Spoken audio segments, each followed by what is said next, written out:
La question des déserts médicaux, c'est aujourd'hui la plus urgente à régler ? C'est certainement la question la plus urgente à régler. Cette question se pose maintenant effectivement à Paris. Elle ne se posait pas dans les grandes villes il y a quelques temps.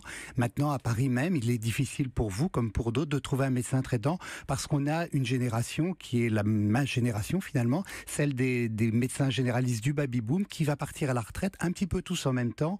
Et la génération montante a du mal, est moins nombreuse numériquement et donc doit s'organiser pour prendre en charge les patients. Certains syndicats pensent qu'on a mal géré les flux de patients dans notre pays. Est-ce que vous êtes d'accord avec ça ? On a une demande de soins qui a augmenté avec une population effectivement qui vieillit. On n'a pas manifestement anticipé suffisamment le phénomène ? Non, on n'a pas anticipé les choses comme il fallait. On a donné surtout des grands coups de gouvernail avec une grande ouverture il y a maintenant une trentaine d'années du numerus clausus qui a permis d'avoir beaucoup de médecins qui sont arrivés tous en même temps. Et puis comme il y en avait beaucoup d'un coup, on s'est dit non, il faut fermer le robinet. On a fermé le robinet et on se retrouve maintenant avec des espèces de promotions beaucoup moins nombreuses qui n'arrivent pas à prendre en charge ces patients. On l'a rouvert entre-temps ce robinet, mais ça va prendre 10 ans avant que ces médecins arrivent sur le marché. Et voilà, le numerus clausus, c'est quelque chose qui se manipule pas facilement parce que il y a beaucoup d'inertie, donc ça prend 10 ans pour changer quelque chose. Donc aujourd'hui, ça n'est plus la bonne solution d'ouvrir le numerus clausus parce que les médecins qu'on forme aujourd'hui arriveraient sur le marché dans 10 ans. Or, le problème,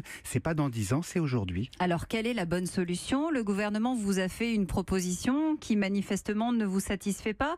C'est celle de développer le statut d'infirmière de pratique avancée. Vous dites attention, pour quelle raison ? Voilà, s'il s'agit de créer un autre corps professionnel qui vient prendre notre place, effectivement, ça ne nous convient pas parce que quelque part, ça veut dire qu'on ne fait plus notre travail. Alors oui, mais en attendant, qu'est-ce qu'on fait nous, patients ? En attendant, ce qu'on fait, on s'organise entre nous et on essaye de prendre en charge plus de patients avec le même nombre de professionnels. Et vous y arrivez ?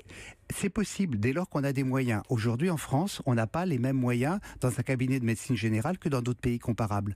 On a besoin de personnel, d'assistance auprès de nous et dans ces conditions, on va gagner du temps.